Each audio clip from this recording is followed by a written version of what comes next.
Je me souviens encore du moment exact où j'ai décidé de tout détruire. C'était un mardi matin pluvieux de septembre. Dans notre appartement haussmannien du 7e arrondissement. Quand j'ai regardé Antoine dormir paisiblement à côté de moi et que j'ai pensé « Et si je te testais vraiment ?» J'ai pris mon téléphone, composé le numéro de mon bureau, et menti à ma supérieure avec une voix tremblante que j'ai perfectionnée pendant des semaines. Je suis licencié. Ai-je annoncé à Antoine ce soir-là? Les larmes aux yeux, des larmes vraies. Parce que jouer la comédie quand on aime encore fait mal. Il m'a prise dans ses bras immédiatement, murmurant des mots doux, promettant que tout irait bien, que son salaire suffirait, que nous traverserions cette épreuve ensemble. Son étreinte était chaude. Rassurant. Exactement comme lors de nos premières années. Mais au fond de moi, une petite voix, celle que j'avais ignorée pendant trop longtemps, chuchotait que quelque chose clochait depuis des mois. Les retards le soir. Les messages effacés précipitamment. Les week-ends professionnels, à Lyon ou Marseille. Antoine. Mon mari depuis 8 ans. L'homme que j'avais rencontré à la Sorbonne. Celui qui m'avait juré fidélité éternelle devant Notre-Dame. Je m'appelle Claire Valois. 35 ans. Directrice marketing dans une grande agence publicitaire parisienne. Ou plutôt, j'étais censé l'être encore. Le mensonge du licenciement n'était pas gratuit. J'avais besoin de savoir. Besoin de certitude avant de plonger dans l'abîme. Parce que les doutes rongent plus sûrement que la vérité. Même la plus cruelle. Les premiers jours. Antoine fut exemplaire. Il rentrait tôt. Cuisinait des plats que j'adorais, blanquettes de veau. Tarte tatin. Me massait les épaules pendant que je cherchais du travail sur mon ordinateur. Il parlait d'avenir. De peut-être déménager en province pour réduire les coûts. De faire un enfant enfin. C'est le moment. Non, disait-il en caressant mon ventre. Et moi? Yesauris. Hochait la tête. Tout en installant discrètement une application de suivi sur son téléphone pendant qu'il dormait. La technologie rend la trahison si facile à découvrir. Au début, rien d'alarmant. Des échanges avec des collègues. Des réservations de restaurants pour nous deux. Puis, une semaine après mon licenciement, un message d'une certaine Élise. Hâte de te revoir ce soir. Mon amour. Hôtel particulier comme d'habitude, suivi d'un cœur rouge. Mon sang s'est glacé. Élise. Je connaissais ce prénom. Élise Moreau. La nouvelle associée de son cabinet d'avocat. Celle qu'il mentionnait parfois avec un enthousiasme un peu trop vif. Je n'ai pas pleuré. Pas encore. J'ai respiré profondément. Comme on apprend à le faire dans ces moments où le monde bascule. Et j'ai continué la comédie. Le lendemain, Antoine m'annonça qu'il avait une réunion tardive. Désolé ma chérie. Mais avec ton. Situation. Je dois redoubler d'efforts. Il m'embrassa sur le front. Parti avec son costume impeccablement repassé. Je l'ai suivi. Métro ligne 1 jusqu'à Saint-Paul. Puis à pied dans le Marais. Il entra dans un bel hôtel particulier rue de Sévigné. J'attendis dehors. Sous la pluie fine. Pendant 3 heures. Quand il ressortit, il avait ce sourire satisfait que je connaissais trop bien. Cette nuit-là. Il rentra. Se doucha longamente. Vint se coucher en disant qu'il était épuisé par le travail. Je fis semblant de dormir. Le cœur battant à tout rompre. Mais le pire était à venir. Quelques jours plus tard. En fouillant plus profondément, j'avais piraté son cloud. Honte à moi. Je découvris non seulement des photos de deux, enlacés dans des lieux que nous avions visités ensemble, notre hôtel à Deauville, notre restaurant préféré à Montmartre, mais aussi des échanges financiers. Antoine transférait de l'argent sur un compte au nom d'Élise. Des sommes importantes. Prélevées sur notre compte joint. Et puis, le choc ultime, un dossier médical. Élise était enceinte. De 4 mois. Et dans un mail, Antoine écrivait « Dès que Claire aura trouvé un nouveau job, je lui annoncerai la séparation. Je ne peux pas risquer qu'elle découvre pour l'enfant avant. » L'enfant. Notre enfant qu'on essayait d'avoir depuis 3 ans sans succès. Lui, il en avait fait un avec une autre. Je restais prostré devant l'écran jusqu'au lever du jour. Tout s'effondrait. 8 ans de mariage. Les sacrifices, j'avais refusé des promotions à l'étranger pour lui. Les rêves communs. Tout ça pour ça. Mais au milieu de la douleur, quelque chose de froid naquit en moi. Une résolution. Je ne pleurerai pas éternellement. Je ne supplierai pas. Non. Je vengerai. D'abord, comprendre jusqu'où allait la trahison. Je contactai discrètement une amie avocate, prétendant vouloir des conseils pour un divorce hypothétique. Elle me confirma que si Antoine partait, avec son salaire plus élevé, il garderait l'appartement, payé en grande partie par mes parents à l'époque. Et je me retrouverais avec peu. Puis je creusai sur Élise. Réseaux sociaux verrouillés. Mais via des connaissances communes. J'appris qu'elle était ambitieuse. Divorcée récemment. Et qu'elle visait le poste de senior partner, poste qu'Antoine briguait aussi. Était-ce seulement une aventure, ou un calcul froid des deux côtés? Je décidai de prolonger le test. Defeindre la depression. La recherche d'emploi infructueuse. Pour voir jusqu'où ils iraient. Antoine devint de plus en plus distant. Les câlins se raréfièrent. Il parlait moins de l'avenir. Et un soir, alors que je faisais semblant de dormir, je l'entendis au téléphone dans le salon. Oui, elle est complètement effondrée. Ça va être plus facile que prévu. Dans 2 mois maximum. Je demande le divorce. Plus facile. Ces mots résonnèrent en moi comme un glas. Je commençai alors à préparer ma contre-attaque. Silencieusement. Méthodiquement. Les semaines suivantes furent un exercice de contrôle absolu. Je jouais la femme brisée à la perfection, yeux rougis grâce à des oignons dissimulés. Recherche d'emploi fictive. Suppers incessants. Antoine. Lui. Alternait entre pitié apparente et impatience croissante. Il me suggérait même de rentrer chez mes parents en province le temps de rebondir. Comme si Paris, notre Paris, n'était plus ma place. Un soir, il rentra avec un bouquet de roses. Pour te remonter le moral. Ma puce. Je le remerciai. Les larmes aux yeux. Mais dans la cuisine.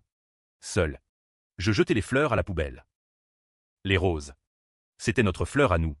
Depuis notre premier rendez-vous, place des Vosges. Je commençai à recueillir des preuves. Capture d'écran. Enregistrement discret avec mon téléphone pendant ses appels. Photos de ses retraits bancaires suspects. Je consultai un détective privé recommandé par mon amie avocate, un ancien flic discret du 36 quai des Orfèvres. Il confirma rapidement, Antoine et Élise se voyaient 3 fois par semaine. Toujours dans le même hôtel particulier appartenant à la famille d'Élise. Et surtout, il y avait des mouvements financiers étranges. Antoine avait contracté un prêt personnel important. Prétendument pour investir. Mais l'argent avait atterri sur le compte d'Élise qui venait d'acheter un appartement à Neuilly. Pourquoi? Le détective creusa plus loin. Élise était endettée jusqu'au cou après son divorce. Antoine la sauvait.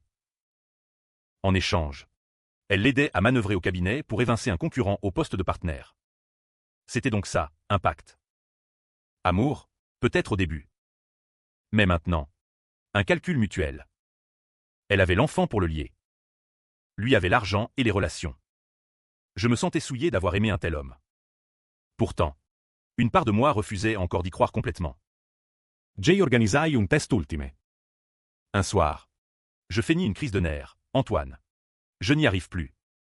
Je pense au suicide parfois. Je pleurais vraiment cette fois. Il me serra contre lui. Mais je sentis la raideur dans son corps. Pas de panique réelle. Juste de l'embarras. Le lendemain, il partit, en déplacement, à Bruxelles.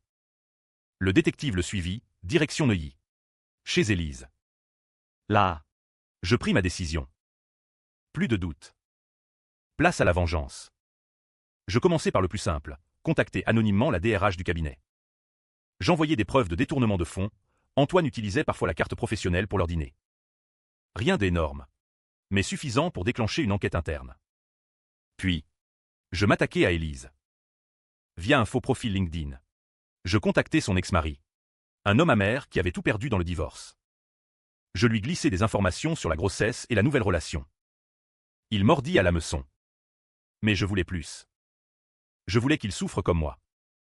Je découvris alors un secret bien plus sombre. En fouillant les mails anciens d'Antoine, j'avais ses mots de passe depuis longtemps. Je tombai sur une correspondance de l'année précédente. Avec son père. Décédé 2 ans plus tôt. Antoine avait falsifié le testament. Son père voulait léguer une partie importante de l'héritage à une association caritative. Antoine avait modifié le document chez un notaire complaisant, gardant tout pour lui. Et Élise. Élise avait été la complice. Elle avait rédigé les faux actes. C'était un crime. Déjà prescrit peut-être. Mais explosif si révélé. Je tenais là une bombe. Je contactai le notaire en question, prétendant être journaliste d'investigation. Il paniqua. Confirma à demi-mot. Maintenant, j'avais de quoi les détruire professionnellement. Financièrement. Socialement. Mais je voulais les voir craquer d'abord. Je prolongeais la comédie encore un mois. Noël approchait. Antoine parlait déjà de passer les fêtes, chacun de son côté pour que je me repose. Je hochai la tête. Le 23 décembre. Je préparais un dîner aux chandelles. 20 millésimés. Foie gras. Tout ce qu'il aimait. Je portais la robe rouge qu'il adorait. Il rentra. Surpris et ravi. Pendant le repas. Je lançai, Antoine. J'ai une nouvelle. J'ai trouvé un travail. À Londres. Très bien payé. Je pars en janvier. Il pâlit légèrement. Londres, mais. Et nous? Je souris froidement. Nous, tu voulais qu'on fasse un enfant. Non, peut-être que la distance nous fera du bien. Ou peut-être que c'est fini. Il balbutia. Tenta de me retenir. Mais je vis le calcul dans ses yeux. Londres compliquait ses plans. L'enfant. L'appartement. Cette nuit-là, il fit l'amour avec une passion désespérée. Moi, je fermais les yeux et pensais à ma vengeance. Le lendemain, il partit voir Élise. Panique Sherman. C'est alors que je passai à l'action. La veille de Noël, Paris scintillait sous les illuminations des Champs-Élysées. Mais dans mon cœur régnait une nuit glaciale. J'envoyai le premier paquet anonyme au cabinet, copie des preuves de détournement et de falsification du testament, adressé directement au managing partner. Puis un second à l'ex-mari d'Élise, avec photos récentes d'elle enceinte et d'Antoine. Je savais que ça exploserait vite. Antoine rentra tard. Agite. Problème au bureau. Marmonna-t-il. Je fis mine de compatir. Le 26 décembre, il reçut un appel. Je l'entendis dans la cuisine. Quoi? Une enquête interne? Sur quelles bases? Sa voix tremblait. Il me mentit encore, rien de grave. Juste des vérifications administratives. Mais je voyais la peur dans ses yeux. Élise appela à son tour. Il sortit sur le balcon pour lui parler. Je collai mon oreille à la porte-fenêtre. Calme-toi. Ombagere. Non. Elle ne sait rien. Elle part à Londres bientôt de toute façon. Elle partait à Londres. Moi. Je décidai d'accélérer. Je révélai partiellement mon jeu. Le soir même. Pendant le dîner. Je posai sur la table les captures d'écran de leurs messages. Explique-moi ça. Antoine. Il blêmit complètement. Balbutia. Nia d'abord. Puis pleura. Ce n'est pas ce que tu crois. Claire. C'était une erreur. Elise aimait manipule. L'enfant. Ce n'est même pas sûr que ce soit le mien. Mensonge et honté. Je le regardai froidement. Tu m'as trahi pendant que je faisais semblant d'être brisé. Tu as profité de ma prétendue faiblesse pour planifier mon abandon. Il tomba à genoux. Mi supplia. Promis de tout arrêter. De virer Élise du cabinet. De garder l'enfant loin. Mais je connaissais la vérité maintenant. Il avait déjà signé des papiers pour reconnaître l'enfant. Je le laissai ramper. Pendant des heures. Puis je lâchai la bombe. Et le testament de ton père? La falsification? Je sais tout. Là. Il s'effondra vraiment. Compris que j'avais tout. Il me menaça alors. Si tu parles, je te détruis aussi. Tu as piraté mes comptes. C'est illégal. Yeares. Pour la première fois depuis des mois. Et c'est donc. J'ai déjà tout envoyé à la police des fraudes. Anonymement. Bien sûr. Ce n'était pas vrai. Pas encore. Il partit dormir à l'hôtel cette nuit-là. Le lendemain, le cabinet annonça la suspension d'Antoine le temps de l'enquête. Élise perdit son appartement. Son ex-mari lança une procédure pour fraude lors de leur divorce, arguant qu'elle avait dissimulé des actifs. Ils étaient acculés. Mais je n'étais pas satisfaite. Pas encore. Je voulais les voir choisir entre eux. Je contactai Élise directement. Via un numéro anonyme. Je sais tout. Si vous voulez sauver ce qui reste, venez me voir seul. Café de Flore. Demain 15h. Elle vint. Elle était belle. Enceinte de 6 mois maintenant. Mais les traits tirés. Elle s'assit en face de moi. Hautaine d'abord. Qui êtes-vous? Je lui montrai une photo de nous trois, Antoine. Elle et moi à un événement professionnel l'an dernier. Elle pâlit. Claire. Je lui racontai tout. Mon test. Mes découvertes. Sans émotion. Elle pleura. Me dit qu'Antoine l'avait promise en mariage. Qu'il avait payé ses dettes. Qu'elle l'aimait vraiment. Puis elle lâcha, il m'a dit que vous ne pouviez pas avoir d'enfant. Que votre mariage était mort. Classique. Je lui proposai un marché, témoigner contre Antoine pour la falsification. En échange, je retirais mes plaintes anonymes. Elle hésita. Visiblement, tentée de sauver sa carrière. G2 Reflasher. Elle partit. Le soir. Antoine revint. Suppliant encore. Je le laissai entrer. Il me dit qu'Élise voulait avorter s'il ne choisissait pas immédiatement. Choix cornélien. Je souris intérieurement. Janvier arriva avec un froid polaire. Paris sous la neige. Comme pour purifier la ville de ses vices. Antoine était suspendu. Vivait à l'hôtel. Harcelait mes messages. Élise avait disparu des radars, congé maladie. Je repris mon vrai travail en secret. Excellent même. Obtenant une promotion. Je l'ai laissé mariner. Un soir. Antoine força ma porte, il avait gardé une clé. Ivre. Débraillé. Claire. Je t'aime encore. C'était une folie. Pardonne-moi. Je le fis asseoir. Lui servis un verre. Calme. Tu m'as trahi de la pire façon. Tu as profité de ma prétendue vulnérabilité. Tu as falsifié un testament. Tu as construit une autre vie dans mon dos. Il pleura. Me dit qu'Élise le menaçait d'avorter s'il ne quittait pas tout pour elle. Elle est folle. Claire. Manipulatrice. Je haussai un sourcil. Comme toi. Il proposa alors quelque chose d'impensable. Aide-moi à la faire taire. Je peux. Arranger les choses. Sous-entendu clair. Je feignis l'intérêt. Comment. Il parla d'un accident. D'argent pour qu'elle disparaisse à l'étranger. Je enregistrerai tout.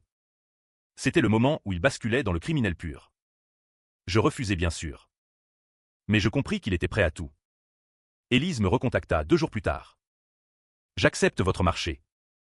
Je témoigne contre lui. Mais je garde l'enfant. Je lui dis que c'était parfait. Je préparai le piège final. J'invitai Antoine à dîner, pour parler. Il vint. Plein d'espoir. Élise était cachée dans la chambre. Enregistrant. Je poussai Antoine à parler. À avouer la falsification. Les détournements. Son plan pour se débarrasser d'Élise. Il tomba dedans. Complètement. Puis Élise sortit. Enceinte. Magnifique dans sa colère. Antoine devint livide. Vous vous êtes ligué contre moi? Nous hochâmes la tête. Il hurla. Nous traita de monstres. Dit que nous détruisions une famille. Élise répondit, tu as détruit la tienne d'abord. Il partit en claquant la porte. Menaçant de nous tuer toutes les deux. Nous portâmes plainte immédiatement pour menace de mort. La police l'arrêta le lendemain. L'enquête s'emballa, falsification. Détournement. Menace. Il risquait des années de prison. Élise obtint une ordonnance de protection. Gardait l'enfant. Moi. Je demandai le divorce pour faute. Obtint l'appartement. Une pension conséquente. Mais le twist arriva. Au procès. 6 mois plus tard. Antoine était méconnaissable. Amaigri. Regard haineux. Élise témoigna contre lui. Comme convenu. Détails accablants. Je témoignai aussi. Racontais la trahison. Le test. Les découvertes. La salle était pleine. La presse adorait, l'affaire du mari trompé par sa propre machination. Antoine fut condamné à 4 ans. Dont 2 fermes. Élise accoucha d'une petite fille. Se reconstruisit doucement. Moi. Je repris ma vie. Voyager. Exceller professionnellement. Mais un jour. Une lettre de prison. Antoine écrivait, tu crois avoir gagné. Claire. Mais j'ai un dernier secret. Mon cœur s'arrêta. Il révélait que pendant mon licenciement, quand j'étais censé être brisé, il avait lui aussi douté de moi. Il avait engagé un détective. Avait découvert que je n'étais pas vraiment licencié dès la 2e semaine. Il savait que je testais. Et il avait laissé continuer. Pour me punir de ma méfiance. Pour justifier sa trahison. Tu m'as poussé dans les bras d'Élise par ton manque de confiance. Et pire, l'enfant.